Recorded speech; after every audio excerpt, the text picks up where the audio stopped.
कभी नगर निगम वाले ठेला हटाने आ जाते तो कभी मोहल्ले के दबंग मुफ्त खाने की धौंस जमाते। मीरा बस इतना कहती, मैं अपना केस खुद लड़ूंगी, मुझे किसी के एहसान की जरूरत नहीं। एक शाम जब सूरज ढल चुका था और आसमान में उदासी घुलने लगी थी, मीरा ठेला समेट रही थी। तभी उसकी नजर सड़क के उस पार पुराने बरगद के पेड़ पर पड़ी। वहाँ 4 छोटे बच्चे एक दूसरे से सटकर बैठे थे। उनकी निगाहें मीरा के खाली पतीले पर टिकी थीं। मीरा ने हाथ हिलाकर उन्हें पास बुलाया। डरे डरे कदमों से वे आगे आए। मीरा ने झुककर पूछा, बेटा यहाँ अकेले क्या कर रहे हो? घर वाले कहाँ हैं? सबसे बड़े बच्चे ने कहा, अम्मा मर गई, बापू कहीं चले गए, 4 दिन से खाना ढूंढ रहे हैं। मीरा का दिल फट गया।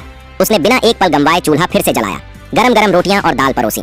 बच्चे खाने पर टूट पड़े। उन्हें खाते देख मीरा की आंखों से ममता बह निकली। जब पेट भर गया तो सबसे छोटे बच्चे ने उसकी साड़ी का पल्लू पकड़ लिया।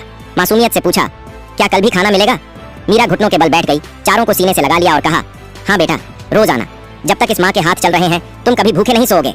उस पल मीरा को लगा जैसे कार्तिक का अधूरा सपना और उसका खोया बच्चा इन 4 मासूम चेहरों में लौट आया हो।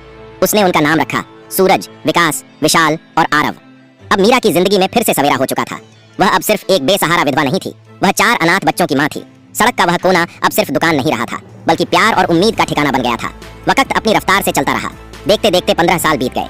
मीरा के हाथ जो कभी कोमल थे, अब चूल्हे की आग और मसालों की गर्मी से सख्त हो चुके थे। उसकी रसोई अब पूरे इलाके की पहचान बन चुकी थी।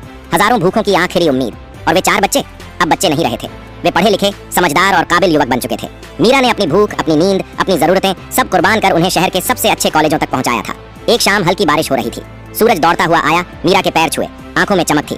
माँ, मेरा चयन हो गया, मुझे शहर के सबसे बड़े इंजीनियरिंग कॉलेज में स्कॉलरशिप मिली है। मीरा की आंखों में खुशी के आंसू उतर आए। उसने सूरज का माथा चूमा और कहा, मुझे पूरा भरोसा था बेटा, तेरी मेहनत और मेरी दुआएं कभी खाली नहीं जाती। आज अगर तुम्हारे पिता कार्तिक जिंदा होते तो उनका सीना गर्व से चौड़ा हो जाता। घर में खुशियों की रौनक लौट आई थी। विकास कानून की पढ़ाई में नाम कमा रहा था और विशाल ने व्यापार की दुनिया में अपनी अलग पहचान बनानी शुरू कर दी थी।